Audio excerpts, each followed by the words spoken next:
நான் மண்டை கோளாறு ஒரு திமிசா நின்றுக்கிருக்கான். ஏய் இருடா கூப்பிடுறேன். ஏன்டா அழுகுறா?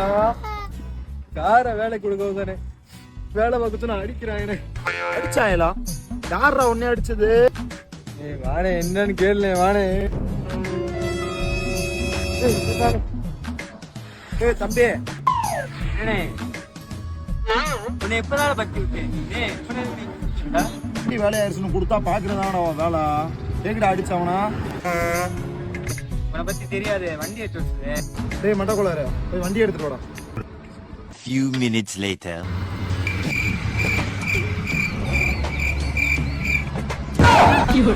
என்னடா இது? சுத்த மாட்டேங்குது. சாரி தம்பி. ஏடி நடந்து போற வண்டி வேலை ஒன்னா போலாம்னு.